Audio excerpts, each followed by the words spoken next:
This is a Play Your Way network presentation. Get the full story at PlayLifeYourWay.com. They came, they podcasted, and left you wanting more. So this time, they're back to finish you off. It's time to take a deep dive. The Player Way.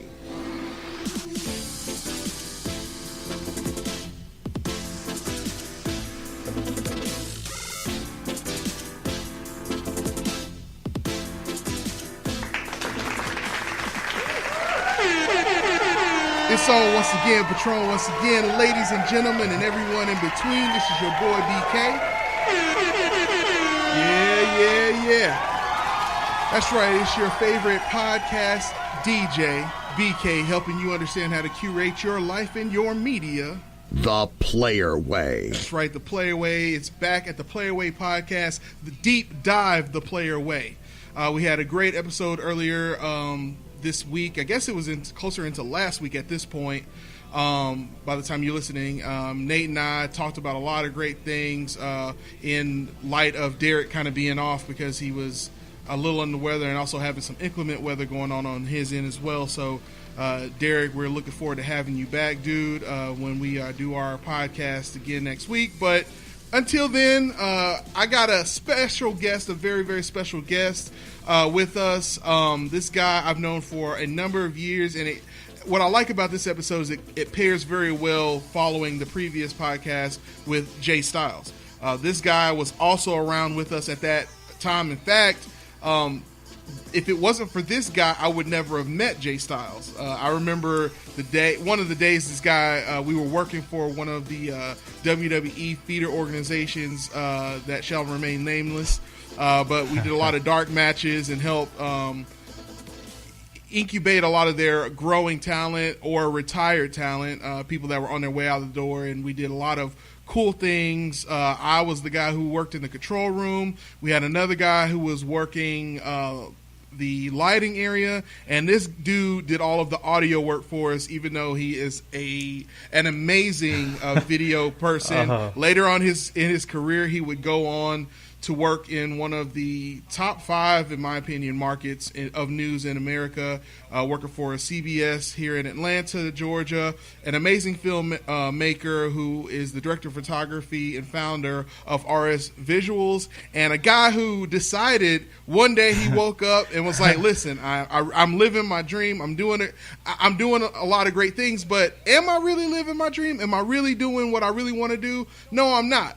And had the bravery to do what a lot of us don't have the bravery to do, and decided to create a trek to greatness. And he chronicles that trek to greatness on YouTube with what is best described as a short film documentary series called Trek to Greatness. Ladies and gentlemen, and everyone in between, with all due respect, show your love for pilot and filmmaker Mike Robertson. Welcome to the show, brother. Oh, man. Wow, BK. Nice. I appreciate that. Appreciate that, good sir, man. It's an honor to be on with you, man. I'm a big fan of the show and what you guys are doing with the Play Your Way Network and the Play Your Way podcast. Absolutely. I got to get on here one time and just say the Player Way. Hey, I love it. You on here, man? You don't even have to say it for us. You can say it. Hey, we got the voice, the scrumptious voice of the Playway podcast, who could do it for you. Mr. Darren Marlar, do it for him. Thank you. The Player Way. Oh, exactly. Man. Yeah. And you know what else? I think that's probably the first time I've ever heard somebody in official capacity introduce me as pilot. So, that's really cool too, man. You've been right there with me on my journey. You've seen me, like you said, transcend from one area to another, and to show up here, it's just like, wow, but you never know what's in store until you try, right? So absolutely. And we're gonna get into that. I saw now earlier today, your third episode of Trek to Greatness came out on YouTube to great adulation. Really cool episode that I want to get into a little bit later and talk about that series and what people can learn from that series and just talk about the amazing visuals. But while we're talking about amazing visuals, I kind of want to use your story to kind of highlight something that's much bigger going on in the world. Okay. Not bigger going on, but something that's a little bit more global and a little bit more applicable to everybody who's listening, so that when we get to talking about your story, they're ready to go.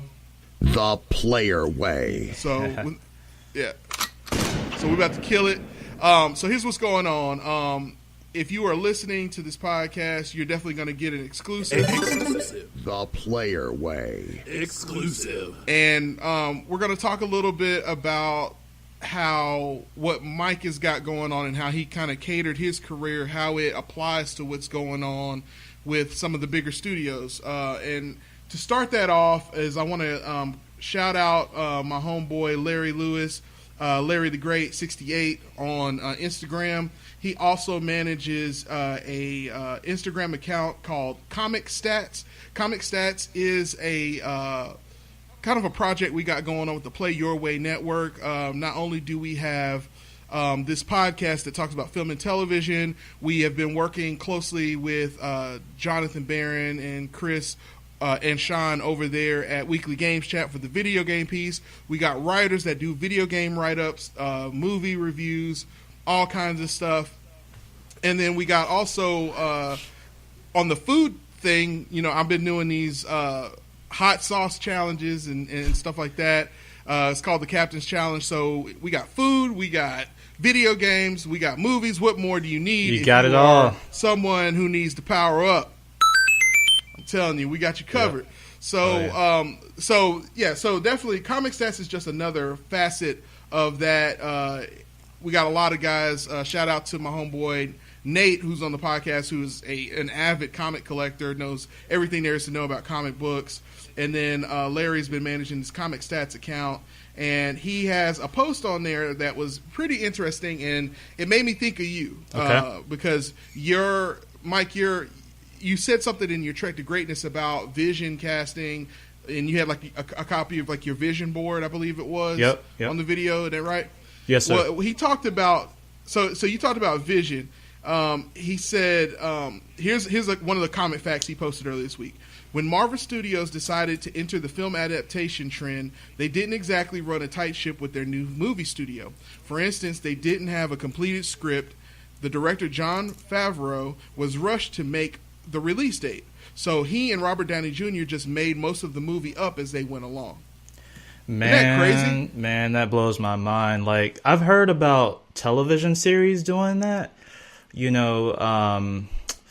They'll, I guess, put it out there. I think Heroes may have done something like that, where they, see what's going on with the fans, see how they're receiving certain characters, and then kind of cater the way the series from season to season develops. But I hadn't really heard about people doing that with a movie, especially something that you would think with all the behind the scenes things that needs to happen with the CGI, you would think that it would be much more ahead of time process as far as the writing goes. Yeah, and what you're starting to find out is there was a film called Bowfinger that came out a while back with Steve Martin and Eddie Murphy in it, and it was during a period of both of their careers where they weren't as popular as they once were, and so the movie is more of a cult favorite. But it's kind of that movie's also about kind of how a film is made. Get Shorty is another one like that. There's tons of films out there that kind of highlight that, and the most recent and poignant is the Disaster Artist, starring James Franco, and it's about this movie called The Room that was made in Los Angeles that people were like, where's this coming from? And it was this independent film made by this guy who, for all intents and purposes, is kind of out there, wacky, but still made this film. And so when I read something like this, we hear about that with these quirky comedies and these independent films, but Iron Man, for all intents and purposes, is this film that birthed a new generation of comic book adaptation films and really set the tone for how it was going to be done as far as incorporating a universe of characters as opposed to doing one. Before Iron Man, you pretty much did a film and you didn't really mention other comic book characters, even if they related to your property, because of legalese and because of, well, how are we going to incorporate it, and all of these horror stories about developmental hell trying to get a film made. And for Jon Favreau and Robert Downey Jr. to do what they did and then made this film, and then even going into Thor Ragnarok to kind of make it bookends. If you there's this if you go online and go on YouTube, there's a new featurette about Thor Ragnarok and about the director of that film and how quirky he is and how he kind of plays a character in the film and how he kind of is out there too, and he just kind of is making up stuff as he goes along as well, but he just has tons of money to throw at that process. And I guess the lesson taken from that is that there's this idea that you got to have a plan from day one, that you got to have it all together, you got to have it all figured out, but a lot of people don't. And the danger in thinking that way is, what if it didn't go so well? Because for every Iron Man film, you have like all of these Batman films that were made that people don't even want to watch to this day. You know what I mean? Yeah. Oh yeah, and I think it's one thing if you're able to kind of go with the flow and kind of ad lib and say, we'll figure it out when we get there, and it comes out good and the fans love it. But it's another thing when you look back at it and say, what could have been? All right, I like the way that this movie started. I like the way Iron Man got going.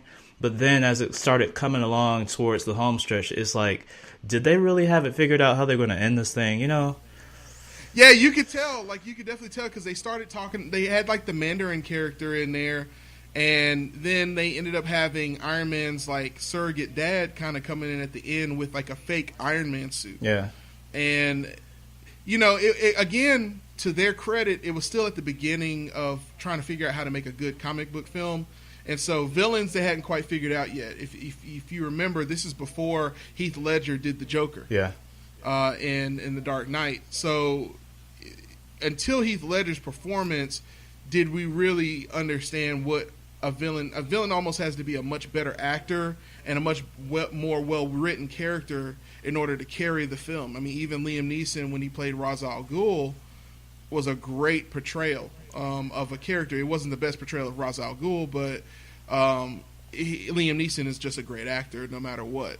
So my point in all of that... Oh, go ahead. I think like you had something to add. Yeah, it's crazy because I feel like as character development has moved along through the years, it's like, before you had the good guy, the bad guy, the protagonist, the antagonist, like you knew who you were quote unquote supposed to root for. And it's like, as the audience, I guess, got smarter and wised up to what was going on and to their own expectations. And you know what? Some of these Marvel villains and some of these DC world villains are like powerful. You know what I mean? So some people, some people are quote unquote on the dark side, and that's who they want to root for. So they said, you know what? Let's play to that appeal. Let's encourage the audience to embrace that. So I'm with you. People, I think, have an expectation all the way now. To the bank. They ride that train all the way to the bank. Yeah.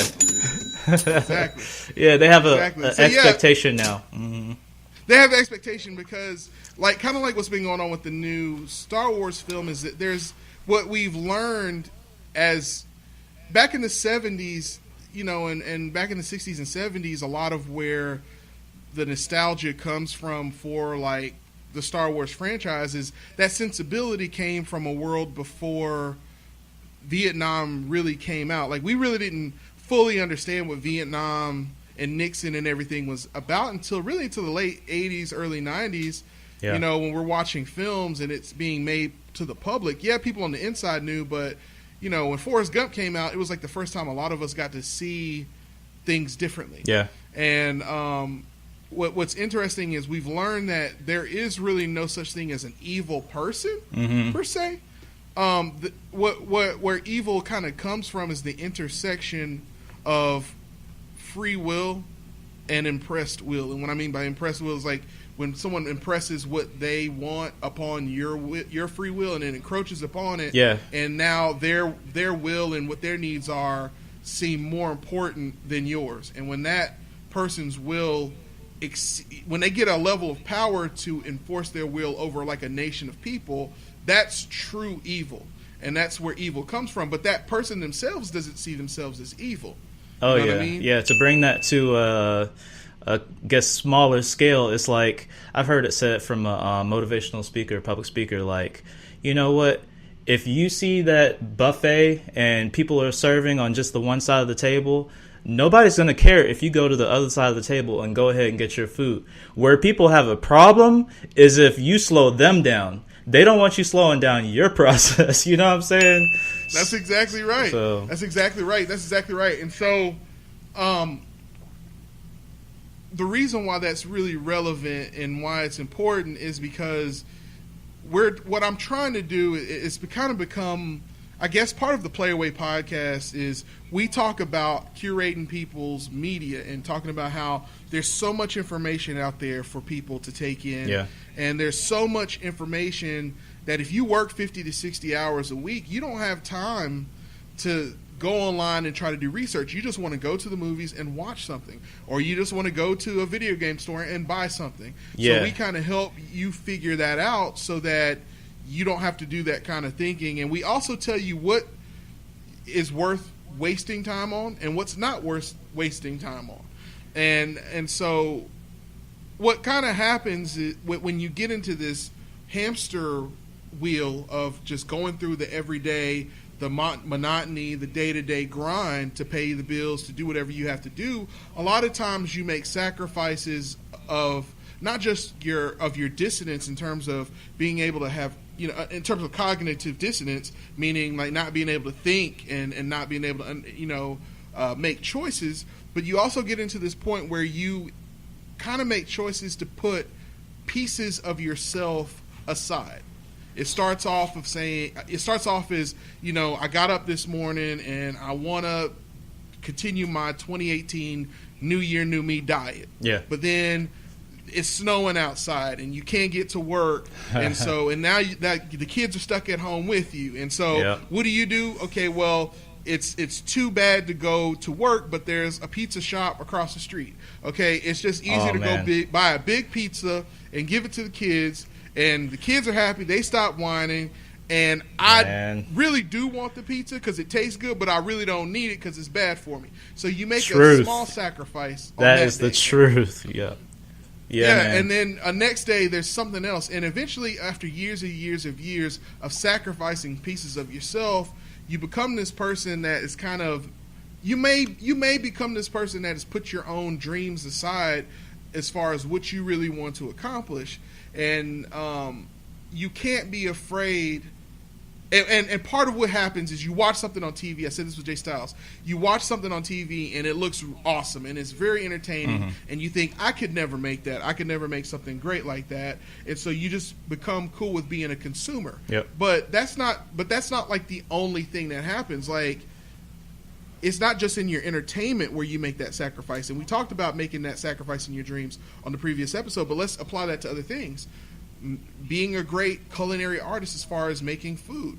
You get into this place where you feel like you always have to go buy food or have dinner somewhere else, and you feel like, well, I can't cook for myself. I need to hire this company called Blue Apron, and then they bring me food and they tell me how to cook it. Or, there's all these different things that go on. I don't know how to work out anymore, so even though you could just go outside and walk, now I need to pay this subscription service to teach me how to exercise. Yeah. So there's all of these different sacrifices that we make with our day-to-day, and it comes from looking at these gods of media, if you will. And I say that because it kind of sounds evil, but it can be if you allow it to be. So you look at something like the Marvel Comics universe and you say, man, that's a really cool, neat thing. It's great to hear these stories about how the fact that, it's this great thing that turned into be this colossal multi-million dollar thing that Disney acquired eventually, and now it's this monster that will go on and do all kinds of things and makes all sorts of exorbitant amounts of cash. And it's like, how can I ever be a part of something like that? But remember, just like you don't quite understand what you're doing on a day-to-day basis sometimes, director Jon Favreau and the star of the show, Robert Downey Jr., were making it up as they went along. Yeah. Which means that it's never too late to figure it out. Yeah, absolutely. And I feel like even with, even with my YouTube channel, Trek to Greatness, I feel like I'm kind of having to put it out there. And like you said, listening to the feedback, looking at the comments, seeing what people are saying. I liked this, I didn't like that. And I don't really have to take all of it, and say, oh, okay, my bad, I'll change it. But I would be a fool not to at least hear it out and to listen and to see, okay, what are the people who really like my show saying? I'm sure Jon Favreau in the making of Iron Man was having to say, okay, what's working, what's not working. And like you said, it was kind of the infancy of bringing the old to the new in terms of comic book movies. I mean, we had some things that predated it, like Spider-Man and things, but we had to really kind of see, okay, I can tell they're figuring this out, but I'm a rock with it. I'm going to see where they go with this thing. So for better or for worse, that's what they did. And so I feel like, again, with episodic things, we have more of an opportunity to do that kind of thing. It can be risky sometimes, but, by doing that, we're able to, I guess, tailor suit it for our audience. We're able to customize it in the way that our audience can receive it best and the way that we feel best represents what we're doing with that media. While also taking in feedback from the audience at large, but at the same time, not allowing because not all the audience doesn't always know what they need. Sometimes they'll say, well, we want this, and then you give it to them, and then like, okay, well, that wasn't such a great idea. Why'd you listen to us, you big dummy? And then other times, you don't listen to the audience, and then they're like, well, if you had just done what we asked you to do, then it would have been great. Yeah. So you got to know when to take control. You got to know when not to take control. And that goes back to your process and having a plan. So I've done a lot of talking. Okay. I did a lot of setup for kind of where we started at the beginning of this, and now I want to take the audience to something that they may not quite understand, because we've been talking about filmmaker. You're an amazing director of photography. You've done a lot of music videos. You've done some short film work. Tell me a little bit about your career as a director of photography and some of the things you accomplished in that field. All right, cool. Well, I feel like I'm definitely speaking to someone who knows my background, because you were right there with me in the grind, man. I was, but know. Imagine it's just not just me and you here, and let's Sure. help them, because I want them to really understand who's talking here, because when the plot twist comes, they have to understand why it was such a big deal. Absolutely. The whole pilot thing very much came out of left field. It wasn't like I was already making, pilot music videos and stuff about aviation, but very much so it was always there, always in the back of my mind. And one thing that you referenced. Yeah, absolutely. Yeah, it was something. Tell them about your how passionate you were about your hobby to start. Okay, hobby wise, it started off as a young boy going to the air shows with my dad and being able to see the different airplanes, and then starting to build them as model aircraft. And as I remember the first time I borrowed my stepdad's video camera. Rest in peace to that video camera, because I wore that thing out. But I remember the first time I got that video camera, I was like, oh, wouldn't it be cool if I put it on top of a RC car? And really, what I really wanted to do was put it on the airplane and fly it around, but I didn't have that option. So as time went on and got into the whole drone thing, and we see what DJI is doing out there with technology and drones, and man, that was an amazing time, kind of capturing some of those visuals in downtown Atlanta, and collaborating with a lot of the Instagram folks. And I think that's what really put me on to Instagram, and seeing its usefulness as a platform, was seeing how people were connecting, because you know how it was with Facebook. It was all about your own world, your own friends, people that you know in real life, and you never really branched outside of that. But because of things like Instagram and now YouTube, I'm able to find like-minded individuals who are also passionate about aerial cinematography, drones, video cameras, aviation, and in terms of expanding my world and everything, and actually feeling like, you know what, this pilot thing is actually something that I could do. I could actually become a pilot of a major airline in the United States of America. And for whatever reason, whether it was things that other people said or my own internal thoughts, I was like, nah, you have, your dad has to have been a pilot, or you have to come from the military, or someone has to usher you in through the back door or whatever, because I had never seen anybody in my family looking what I look like, coming from a minority background, who was like, hey, you want to be a pilot? Come over here, So being able to go on Instagram. To put that in perspective, not to make this a conversation about a color, but it's important to understand reference point, because when you're trying to create your plan and you're trying to vision cast, if you've never seen, we used to say this all the time when we were coming up, dude, when we were coming up together through the business. Yeah. You can only aspire to the level at which you attain. Right. So, if you've never witnessed something before, you can never say, if you can never imagine a lightsaber if you've never seen it before. Yeah. And, somebody's trying to describe it to you, it's like a flashlight, but the light is, solid. Yeah. What do you mean? You can cut people, but, imagine the flashlight. You see the flashlight and all of this that you can't really see unless you push it up against the wall. Imagine you can see all that light. Now, imagine if you touch something with it, it cuts it off. Wow. Well, how long would that beam be? That would be impossible. It's impossible for you to understand what they're talking about. Right. Or trying to explain somebody what a tree is for the first time if they've never seen a tree before. Absolutely. So it was very much that same kind of a feeling. I had never imagine trying to right now name one black pilot in a movie. Denzel Washington. That's all I got. and he's the drunk one. Yeah. Upside down and mess everything up. That's the only one, the F up, the one who messes up. So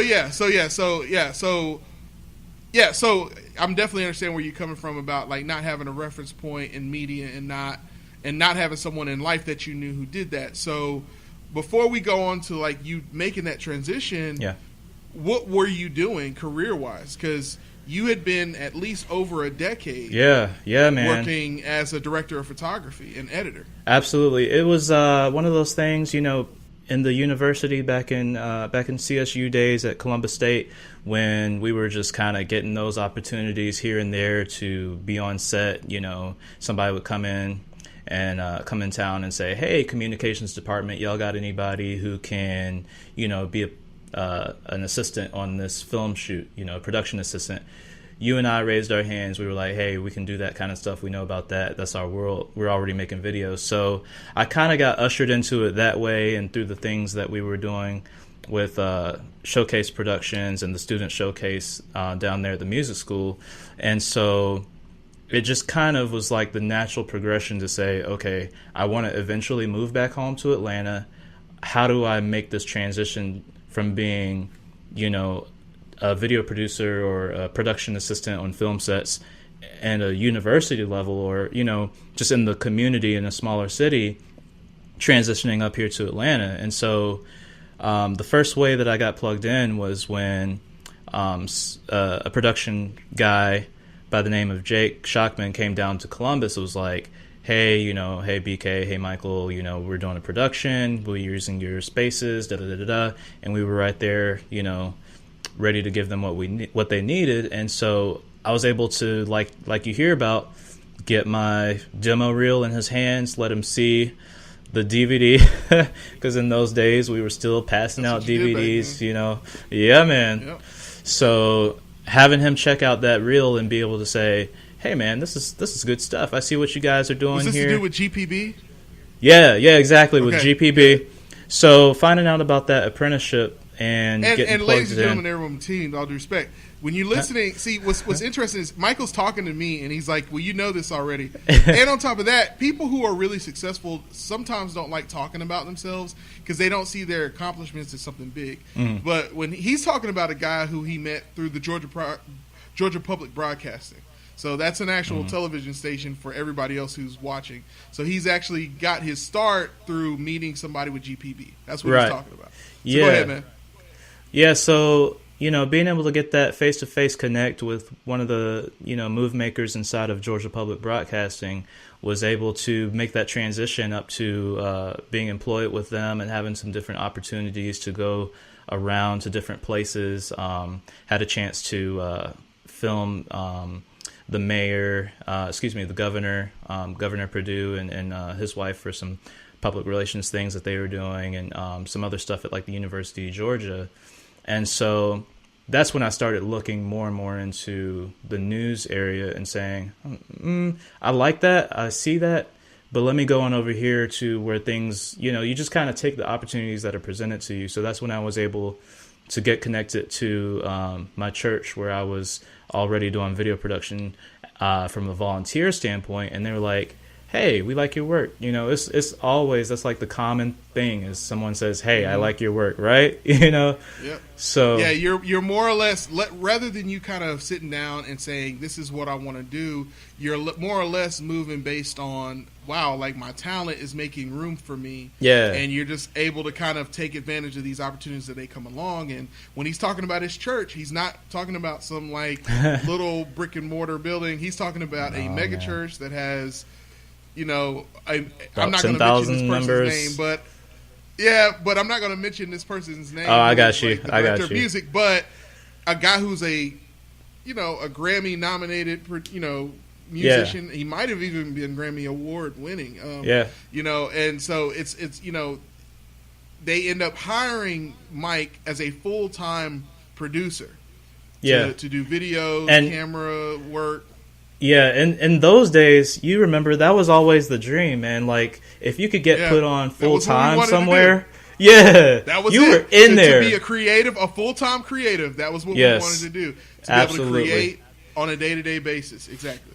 Yeah, and it's crazy because times change so much. We've always talked about the ability to own the means to production and to have the equipment and things like that, and what that meant. Man, the gap now between Hollywood movie set tools and what we have here in our homes has gotten so close. Am I right? Like, it's the same stuff we're using. Like, I remember when we got the Panasonic, was it DVX 100? Oh man, you talking the shiny 3CCD one? It was the black. Oh, okay, yeah, the black one. Mini DV camera. Yeah, you're right. DVX 100B. The big claim to fame about that camera was that it was on this doc. Yeah, it was the same camera that they used on this documentary called Murderball. Yep. So if you got this camera, you were able to get close to the film look. Yeah. And back then, it was all about achieving the film look. Oh, and yeah. Getting what. At that time, no one knew what it was called, but it was called bokeh. Yeah. Bokeh. Yeah. And and it was like all we knew what to call it was like this depth of field, but there was an actual like a technical term for it. And there was all these devices. I remember you applied to be like a brand ambassador for this company that made like a filter that you could. It was it was a lettuce depth of field adapter where you could put stills camera lenses. Yep, lettuce 35. 35 you millimeters. could put those exactly. Put those 35 millimeter lenses on there. Mm-hmm. So all right. So as you're listening to this is a guy who went to college. He's getting a degree in mass comm. We went to school together. And he's this audio technician. He's this video technician, video camera operator. He's progressing his gear. He's got a full-time job editing and producing and shooting cameras. And then he gets to a point where he gets even better at it at his place of business. He eventually gets an opportunity to work for a broadcast company, but he also opens up his own business on the side, making short films and music videos. So let's talk about that part of your career where you finally attained working at CBS Atlanta. You're working. You're now where you said you're thinking as you're moving through your career. I got my degree. This is what I got my degree for. I'm here now. Right. Tell me what it's like now. Even as awesome as it was working for my church full time as a video editor and going out in the community and working with some really cool people, it was always that thing in the back of my mind and in the back of a lot of people's mind at that time. What is this, like 2010 or something like that? Yep, that's about right where it was. Yep. Yeah, and so it was crazy to think like, oh man, if I could just be put on with somebody like that, And so it was the same situation. Was kind of already in the door, got my demo reel into the hands of one of the news producers. So you got this.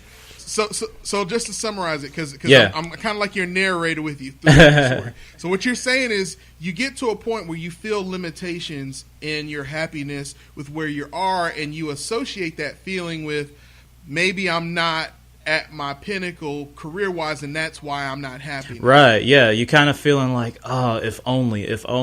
And then If only I could get to this next place. Yes. And then you get to that place. Right. Tell me what it's like Okay. at that place. So, you're there and you know, And at you've first been there. you're feeling like... Mhm.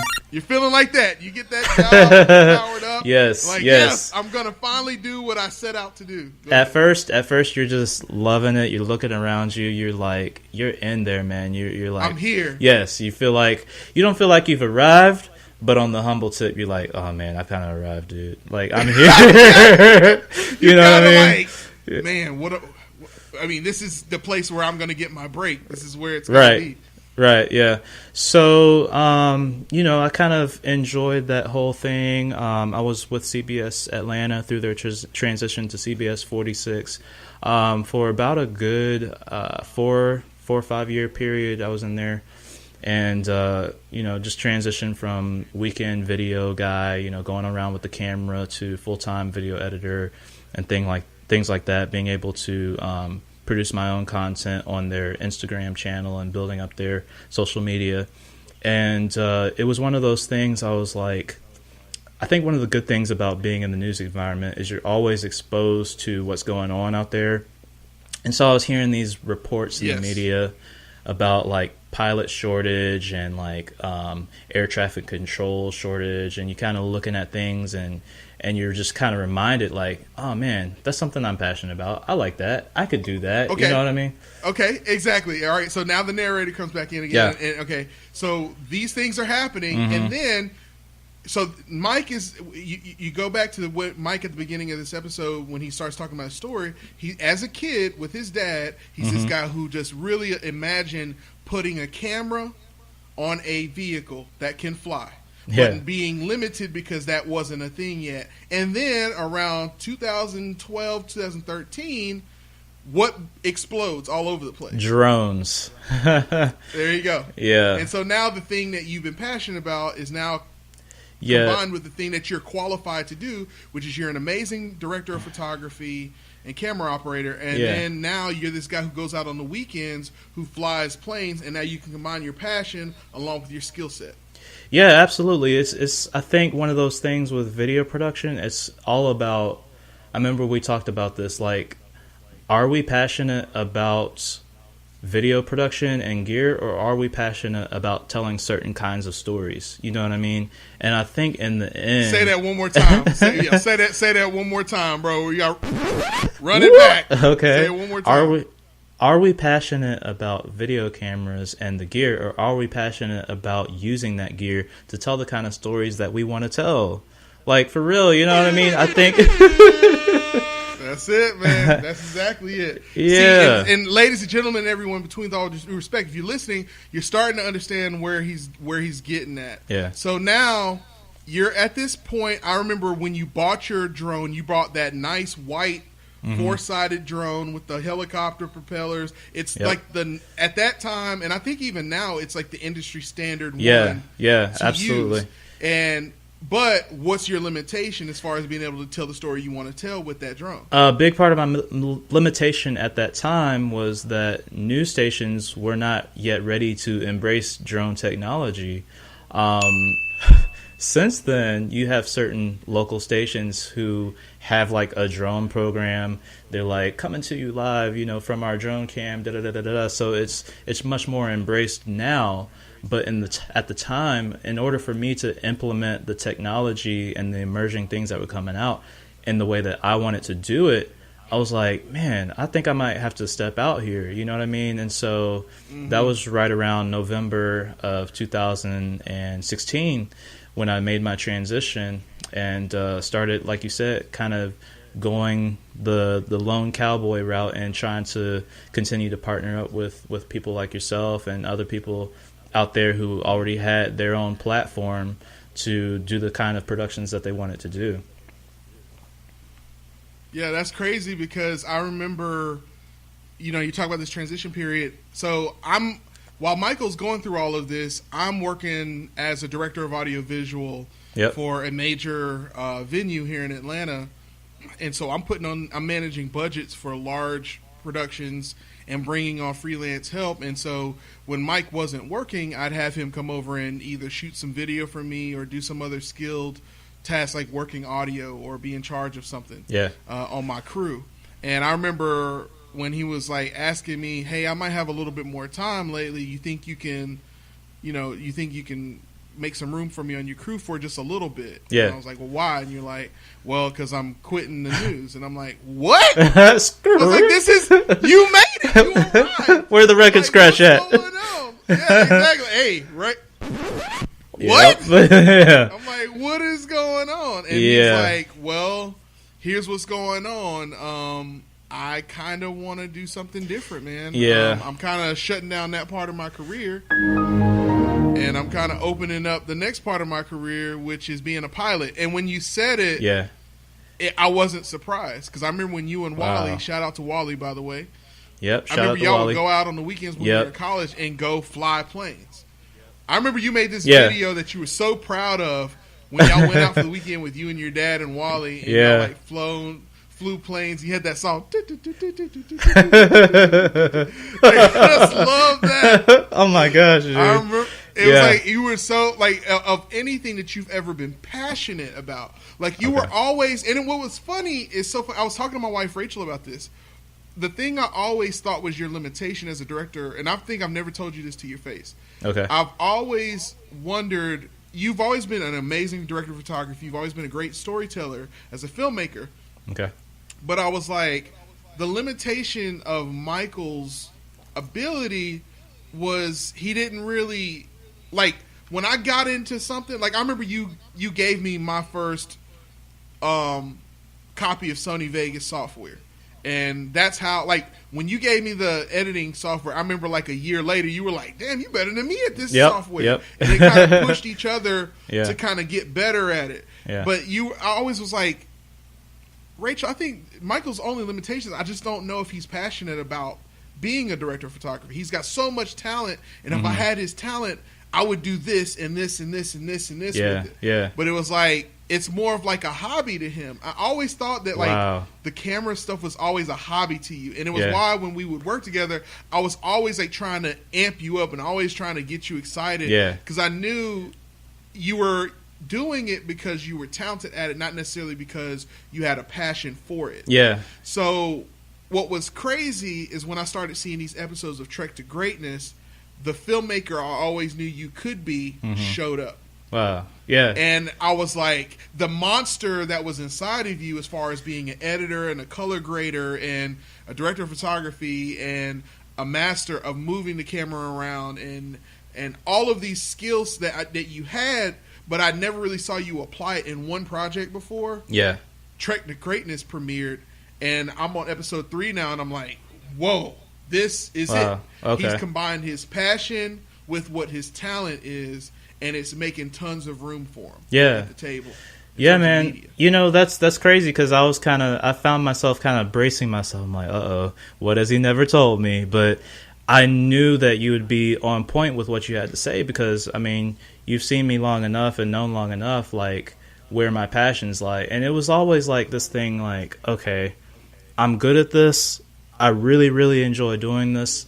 Let me see where this takes me. And I think I kind of always knew that my time in the news business, doing media and video producing in that area would be ultimately limited by that because, I mean, for one thing, you know, the hours can be crazy at a news station. So, and being a family man, I was like, okay, I got to find something that works better time-wise. So that was a big thing, but absolutely, it was kind of like, and I remember searching for the right project to do. You know, a lot of the times, yes, you were. I remember you used to talk about all of these things you wanted to do, and you'd come up with these really great ideas, but then you'd like not want to follow through with it because you like, and I'd be like, well, what happened? I remember you had this idea for Super Shorts. Remember Super Shorts? And I was like, what happened to that? Like, I got this other thing that I'm thinking about. Yeah, exactly. and that's how it goes, man. If you're kind of sort of passionate about a certain thing, it's never going to get the room to shine that perhaps your talent deserves until you find ultimately that one thing to throw your talents at. Yeah. Mm-hmm. So that's kind of how this whole podcast thing happened with me too, and I feel like you're about to go somewhere else, so I'd rather give it back to you because you're the guest. So go ahead. Okay. I actually was going to throw it back to you because with your show, with you and your co-captains, it's like I really find myself almost getting more excited about movies again because I listened to y'all's year in review for 2017 and hear y'all picking out yeah, man, y'all are picking out certain movies and stuff. I was like, golly. You know what's crazy about that? Yeah. You know what's crazy about that? Like, what's crazy about the Play Your Way network is I was doing this, and Jay Styles was talking about this on the last episode, is back when we were in school, back in college, I had bkjackson.com. Before YouTube was a thing, and before Facebook was what it was, and before there was a Twitter, there was no Twitter, and there was no Instagram, and you had to go uphill both ways, and Tom was still your best friend. You know, on there. It was like a different world completely. We were in this weird cocoon stage headed to where we are now.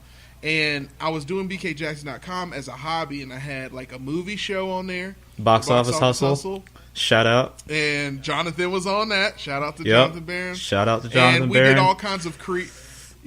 all kinds of creative stuff on that as well. And I remember when we part of the reason why we even got to do the GCW project was because I knew a lot of the wrestlers because I recognized them immediately. Yeah. And so I was passionate about the things that I was passionate about, and people love to watch, like to hear me talk about what I was passionate about.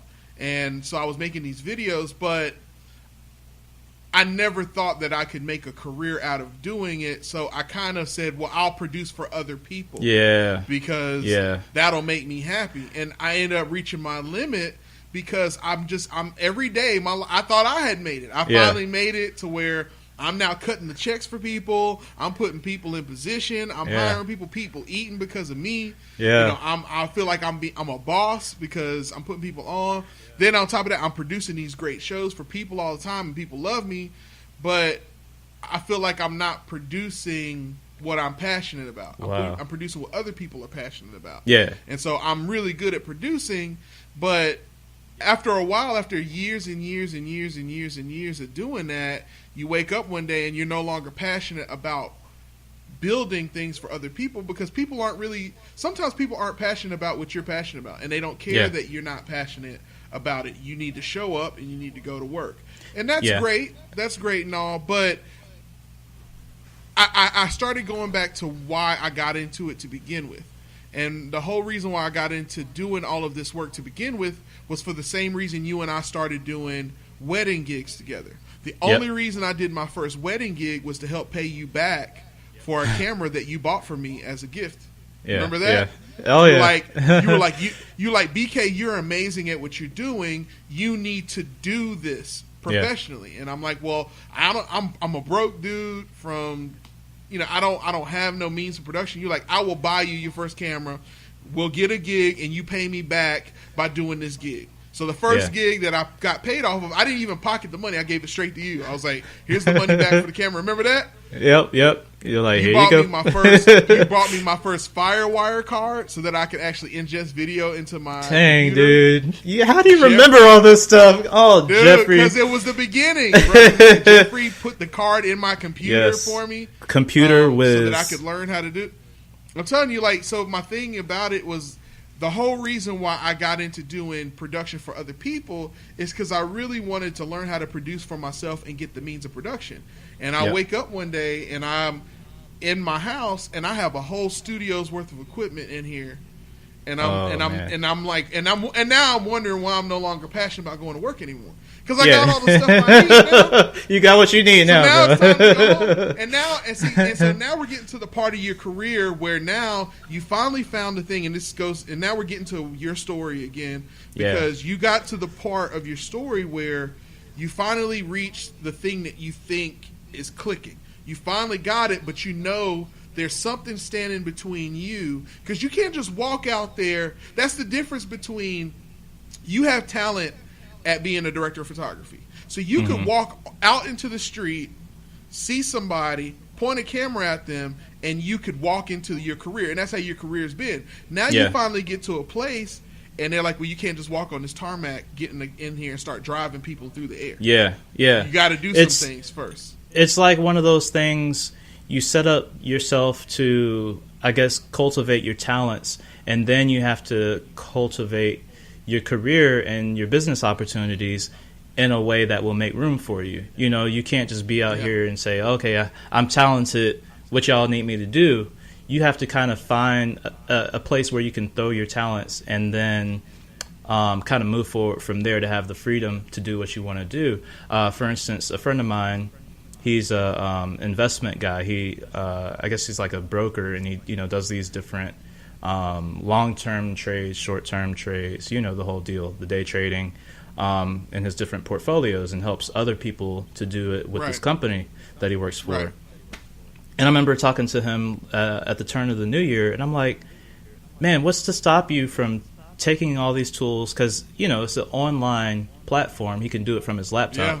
What's to stop you from leaving your company and going home and just doing investments for yourself? And he's like, nothing's stopping me. I might do that. And I'm like, wow, you know what? That's how I want to set myself up.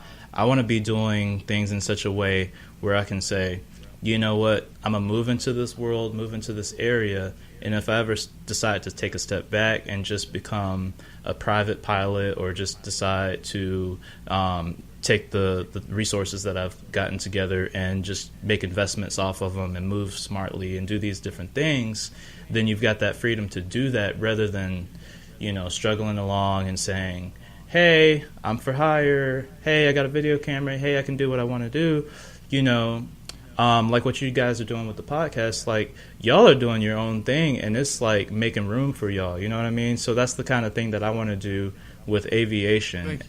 Yeah, for sure. Well, and to go more to go deeper into what you're getting at, and what I was getting at as far as your story too, is I personally believe, after going through college, going through my career, I went to college, was done. I never actually finished. You actually got your degree.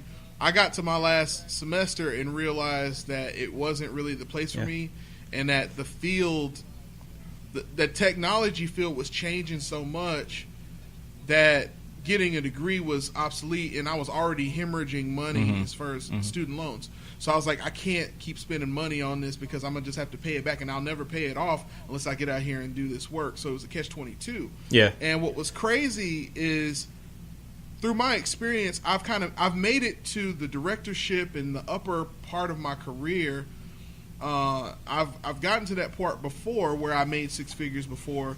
And what's crazy about getting to a high level is you realize education is backward. I think it's weird that we allow children to go to college. I think that when you get done with high school, you should be made to go to work.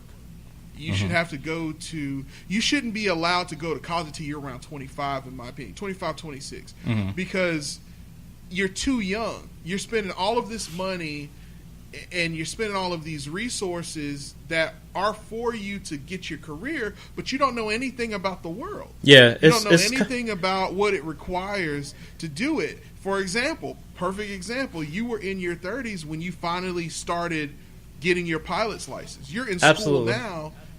Getting it. And so you're now at the part where you're like, okay, now I know what I want to do. Now it's time to get the education to go do that thing. It's weird, man. Like, as a 18-year-old or whatever going into college, a lot of times, you tell your parent or whoever, hey, I'm going to go to college. And they're like, oh, okay, good, go ahead. That's what I expected you to do anyway. But nobody ever asks you for what. Like, they might say, what's your major going to be? What are you going to study? It's never really about, like, what are you going to do with that? What are you going to do for a career once you get that degree? You know what I mean? Is that the way to accomplish that? Right, yeah. Is there anybody even at that school who knows how to teach you what you're trying to go out here and do? I remember when I was going to school, you and I, And it was really kind of fortunate and almost miraculous that we found each other, because you and I both, we were in music school, but neither of us really cared. Our instrument is what got us to college, but neither of us cared about the instrument we were playing. You with tuba and me with voice. Like, we did it because that's what we were required to do. Yeah. But, like, really, we cared about the music technology piece. That's kind of how we bonded, is through making beats and recording music. And I remember we performed music on the stage at Legacy. And like, you know, it's weird. Like, it's really interesting that it's not that the college experience isn't great for young people, because it is, because it gets you out there, and it gets you to congregate with people your age. Yeah. And it allows you guys to bond over like-minded talents, you know, have discourse. But what's crazy about that is colleges and universities have found a way to market that's experience is why college is worth it. But what's crazy is you would do that even if you weren't in college. Yeah. Young people find each other. Yeah. You're going to congregate whether you do or not. My co-captain Derek didn't go to college, and he and I still hung out. And what's crazy is he and I ended up going into a career doing this together. Yeah. I went to school, he didn't. We would have ended up here regardless. Yeah, the college piece is what got in the way. Yeah, a lot crazy? That is crazy. It really is crazy. It's one of those things, you never know how your path is going to go to lead you to where you get. The important thing is that you got there. You know what I mean? And so when I look back, I'm like, every time I think, oh gosh, what was all this for, man? Why did I even do all that stuff? I think about my YouTube videos now and the things that I'm making and the people I'm influencing and the feedback that I'm getting. I would have never gotten that had I not gone the route that I had to go. You know, could I have ended up here another way? Surely. But, you know, when I look back at the college experience and think, okay, that's where I met BK, that's where I met my wife, that's where I met so many people. You're absolutely right. You can meet people. I believe paths would have crossed one way or the other. I think they would have too. That's what's crazy is I think I would have ended up here regardless. It just would have happened very, very differently. A lot of our fans are anime fans, so they'll catch this reference. But there's a series of filler episodes in Naruto where all of the characters end up going to sleep, and they end up in this like make believe world in their head where everything that they wanted ends up happening, but it goes through the path of least resistance. And what I mean by that is, like, Naruto as a character goes through a lot of pain because his parents died before he was born, or on the day he was born, actually. And as a result, his life ended up being a lot harder. But in this make-believe world, everybody who died along the way ended up staying alive until he was an adult. And he still ended up in the same place, but he ended up being a lot happier through the path, and he ended up getting there without all the pain. Nice. And that's what's crazy about a lot of stuff is through all of the people that I've met through the years, what's crazy is a lot of the same people I grew up with or people that I would have met along the way, I would have, at least a good 20 to 30% of them, I would have met them anyway if I had went a different path. Because it's like, yo, I still would have met you if not for this. Because, you know, if it wasn't for this, I'd still met you through this. Or even if you didn't meet me or I didn't meet you, I think you would have met someone like me that ended up getting you there. Like, I think you've always been a tech head. And I think the only thing that you were waiting for was for the technology to catch up with you, actually. Like, I think what would have happened is you would have done music for sure, because you were already doing music and you're an amazing harmonica player. You would have met someone like your wife, if not her. Yeah. You would have ended up, all of those things you would have done, and you would have ended up, you may not have been as great of a photographer as you are, but I think you would have eventually found your way to a video. I think it would have fascinated you. And then when the combination of drones and cameras came, you still would have ended up being a pilot. I think you still would have, that would have clicked. And it's the same thing with here. If I didn't go to school, I may not have gotten as, I may not have traveled as much as I did because I did a lot of traveling. I ended up meeting a lot of people, and I may have not made the kind of money I did, but I still would have eventually gotten to podcasting because I would have eventually, if not podcasting, radio. Yeah, and it would have definitely been with Derek for sure. Yeah, and I think that's one of those. Crazy, but what's crazy about Nate? Think about this. Here's what's crazy about Nate. I met Nate through Trial Graphics, working with them, right? And met him through traveling around the country. Yep. Guess where his parents live right now? Columbus, Georgia? No. Columbus, Georgia. Oh, what? Apparently, his family have like a military like connection. And I'm telling like his stuff like on, but because I'm telling his stuff. But I would have probably eventually met Nate as a graphic artist working with SP Agency in the Columbus area. Yeah. If I didn't even go to Trial Graphics, I probably still would have met him. Wow. Through Columbus eventually. I would have eventually seen this dude, saw Instagram, realized he's in town, yo, let's meet up. Yep. We bonded through going to the club. We would have ended up going to a club together. That's what I'm saying. Like the odds of me meeting him are actually more so in my favor than not. Yeah. And so it's interesting how a lot of things like that happen. Yeah. Mm-hmm. If you didn't hear all of what we just said, we probably edited some of those things out. We probably ended up doing a technical difficulty to edit some of this because I don't want to tell his whole family business. If it is in there, then you did get to hear the story and everything because it's kind of fortuitous. But anyway, long story short, Trek to Greatness. You've now Trek to Greatness. Tell us where you are as far as what kind of license do you have? What can you do? What can't you do? Where are you at as a pilot? Sure. So started off at my flight school in June of last year, and within that first 2 months, acquired my private pilot license. So with that, I'm able to now go out and rent a plane, or if I owned my own plane, I could be a private pilot and just fly around for fun and things like that. And then nice. So the next step in my licenses was to get my multi-engine rating. So here recently I've acquired my multi-engine rating. So if there's like a jet that doesn't require a special license besides just the jet license, then I can fly that. Or if it's a twin prop engine or something of that nature, then I'm allowed to fly that. And so it's really all setting me up for my ultimate goal of flying for the airlines. One of these legacy airlines. License. Yeah, so next is my instrument license, and then my commercial license, and then flight instructor. So I'll be done in April. And then, of course, you're going to end up being the private pilot for the Play Your Way Network and our private plane, right? Make some noise for that, Dream. Yeah. Right. He's going to help us do flights. Yeah, man. Absolutely. Like you said, we would have met one way or the other. I would have been your pilot.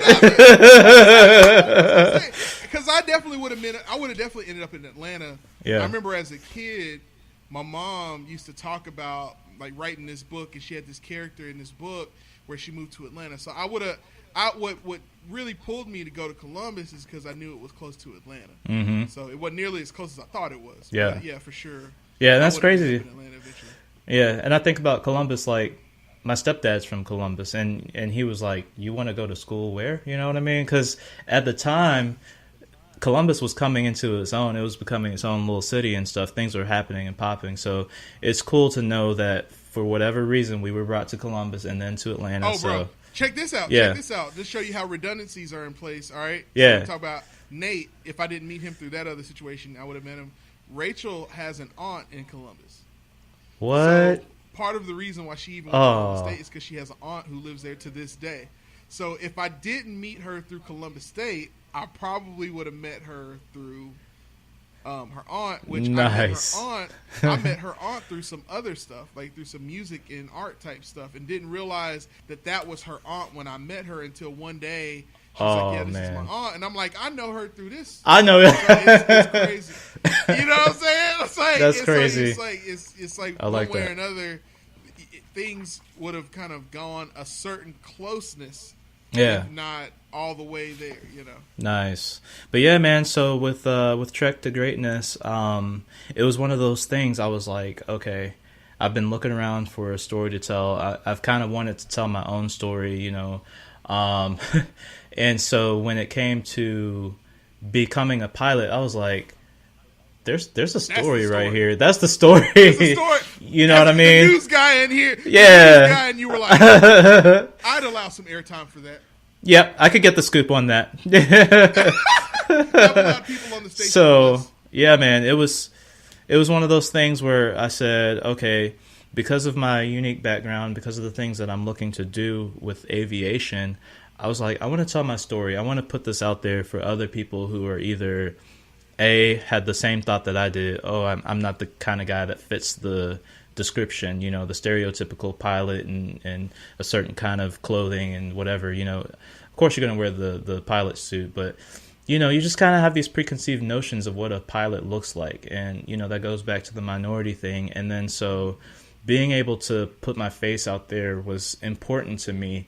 Not because of like I got you. Yeah. I got you. So that's a beautiful story, dude. Yeah. So what you want to do is you want to bring it full circle. It's like, okay, yeah. Now I've never seen that. I've never been empowered by that. Now I want to empower other people. Absolutely. Like and me, so who would have as never thought to aspire because they haven't seen it. Yeah. So as you see, thank you. As you see these different episodes of Trek to Greatness that are coming out, you see that it becomes more and more universal.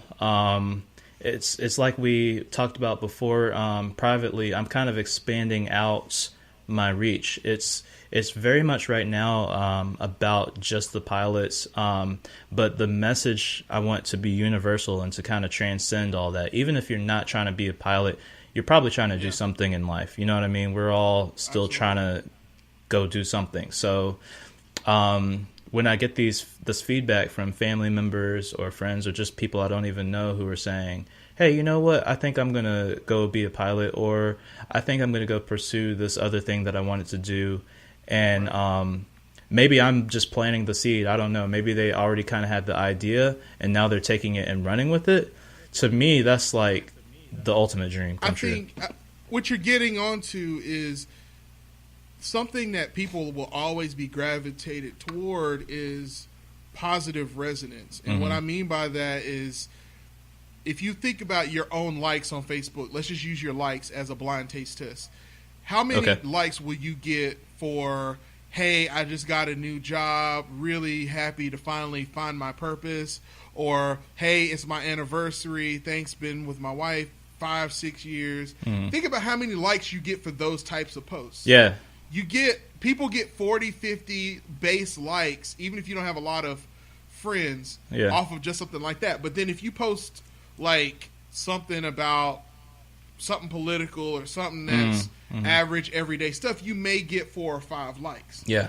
You know, people gravitate toward seeing the best version of themselves. And so I genuinely believe that as terrible as the world can be sometimes, people generally want other people to do well, because if other people are doing well, then it's possible for me to do well at some point too. Even if in the midst of my circumstances I'm not doing so well.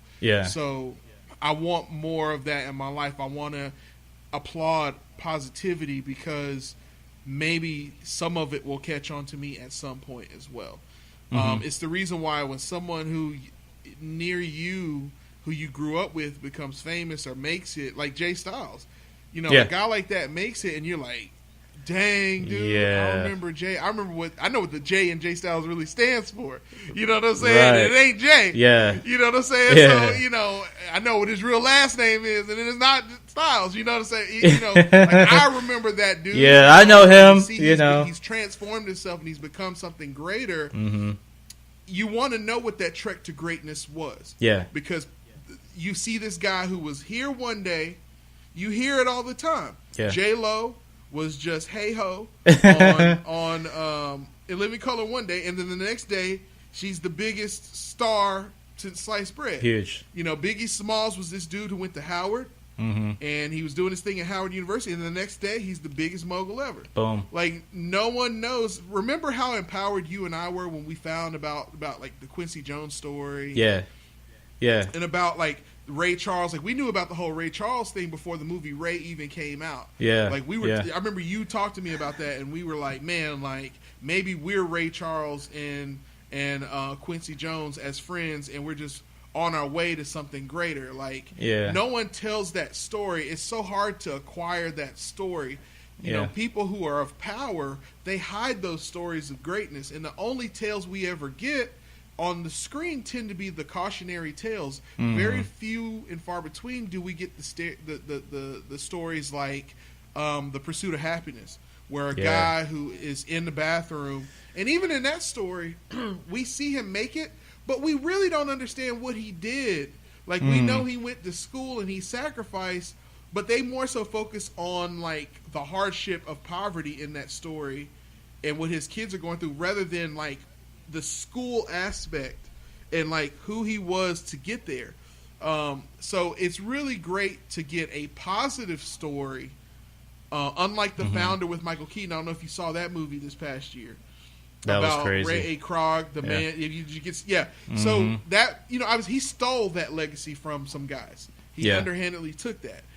Your Trek to Greatness is this episodic journey. It is a short film documentary series. If you are listening right now and you have not listened, you've not seen it yet, you need to go on YouTube right now. Search for Trek to Greatness, TREK. To greatness. Okay, hopefully you can spell that. And we'll also, on the post for this, we'll also on the Play Your Way network, we'll put the link to it here as well, so you can get it. All right. But if you want to be inspired to go from one aspect to your life to something else, Trek to Greatness has an amazing cinematography, and it really shows the ins and outs. Like, he shows himself getting up in the morning. He's a man of faith, so he gets up, he reads his Bible in the morning. He doesn't come out and hit you over the head with the religion. He just shows you what he's doing. You know, you expect him to go grab, you know, his flight book, and he grabs his Bible in the morning. He gets up in the morning, and you expect him to get up and go study. Instead, he gets up and reads his Bible in the morning before his wife wakes up, because he wants to feed his soul, because that's what inspires him to be great on a day-to-day basis. He shows himself getting up to iron his clothes in the morning. The everyday thing that we have to do to get up every day, he's showing you what it is. That and daily even struggle. though you may not be a pilot, you still look at it and you're like, man, this dude is doing something as big as becoming a pilot. And to the normal person like me, that's a huge deal. You know, and so I know it definitely inspired me. I know, as a person who had that 9-to-5 kind of being married to that when you decided to make that transition. And I remember at first you were thinking, I was like, man, this is crazy. And then I started thinking about it, and I was like, well, that makes sense, because if anybody can do it, Michael can do it. And then I started watching Trek to Greatness, and I'm like, you know what? Maybe I can do this too, you know? Like, maybe I need to get out here and start trying to inspire myself. Stop just looking at people being inspired and inspiring other people, but look to try to be the story that inspires myself. Yeah, and you know, that's like the best feedback I could ask for, because I mean, I feel like we all need that daily inspiration, that daily whatever it is that we see that keeps us going, even if it's a movie that kind of exposes us to a larger truth of the way that the world works and the way that good and evil comes about, and the people who are out there to help us and the people who are out there to hurt us. Like, it's one of those things, and that's what I like about you guys' podcast, The Player Way, is like, it helps you filter out through some of the media that would just be like, I kind of wasted my time on that one. I thought that was going to be a good, entertaining movie, but it didn't really do anything for me, you know? So, and so for the sake of discussion, it helps us to get to a place where it's like, all right, you know what? Now we're doing this our way. Now we're using the technological tools in the way that we want it to do, and doing this thing. We decided we're going to do it the player way. Exactly. Yeah, exactly. I like that. I love that we both arrived at that cadence at the same time. Yeah, man. Yeah. Well, man, thank you so much for coming on the show, man. We've kind of plugged you a little bit on the show, but go ahead and plug yourself one more time, man. All right, sure. Yeah, I appreciate it. So if you want to check out the like you said, the episodic short films, and follow my journey as I become an airline pilot and become a professional commercial pilot. Head on over to YouTube and just type in Trek, the number 2, greatness. That's TREK, the number 2, greatness, and you'll be able to find the episodes there and get yourself a little bit inspired and encouraged. Absolutely, man. Do you think you're gonna get an Instagram at some point for Trek to Greatness, or? I'll probably in short time convert my personal Instagram over to that professional for Trek to Greatness. Cool. Well, you don't have to. I encourage you. Instagram, I don't know if you know, but Instagram has really good tools as far as you being able to have a personal and a separate professional. I know several people who do that. I myself do that as well. So it's real easy to switch back and forth. Yeah, that's an absolutely good thought too. I think my only thing was like being able to take my current fans and followers over to my new thing that I'm doing, but. It might be one of those things. A lot of that stuff. Where it may be that you start a personal one and then move your personal pictures and stuff over, and then that way you keep your followers.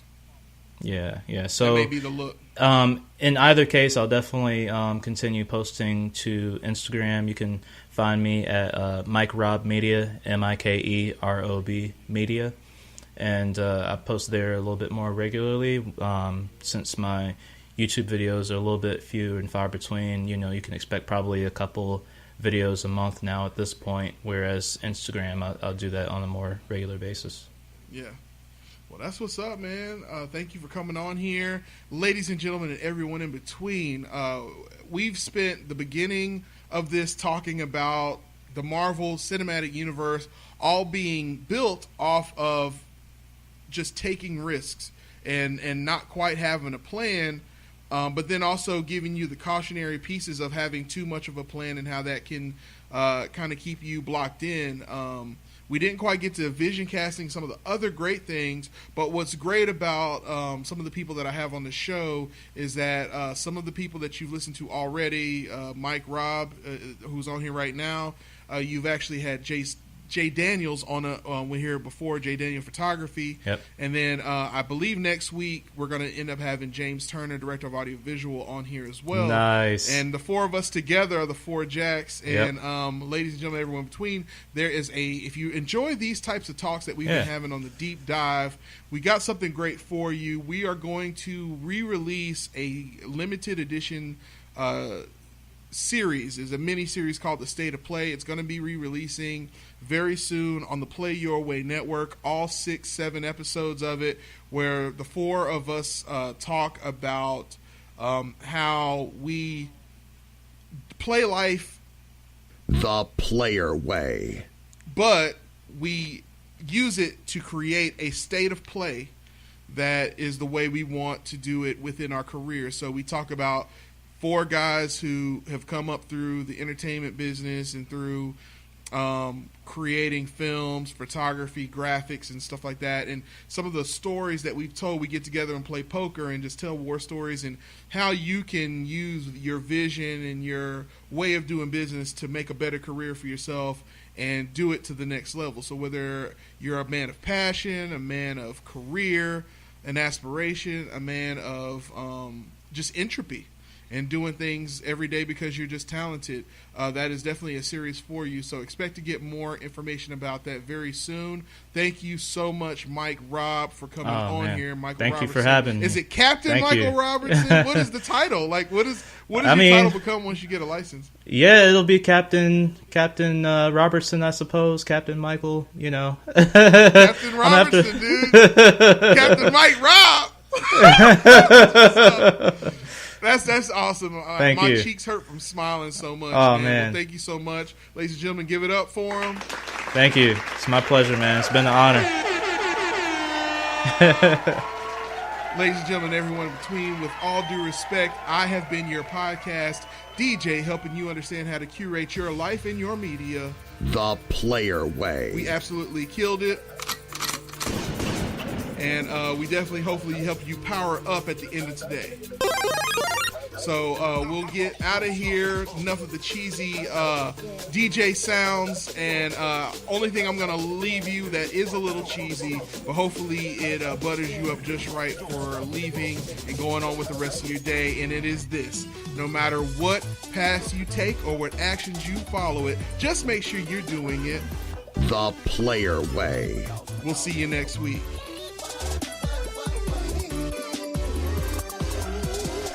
Thanks for listening to the Player Way podcast, recorded in a single take from Los Angeles, California, Dallas, Texas, and Atlanta, Georgia, by Nathan Peterson, Derek Lewis, and BK Jackson. And I'm Darren Marlar, the majestic voice of the Player Way podcast.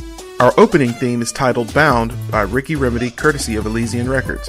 And our closing theme is titled Coconut King Diaries by Xander, spelled Zahnder.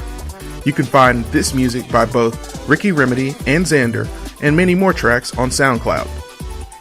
And remember, no matter what choices you make or paths you follow, just make sure you do it the player way.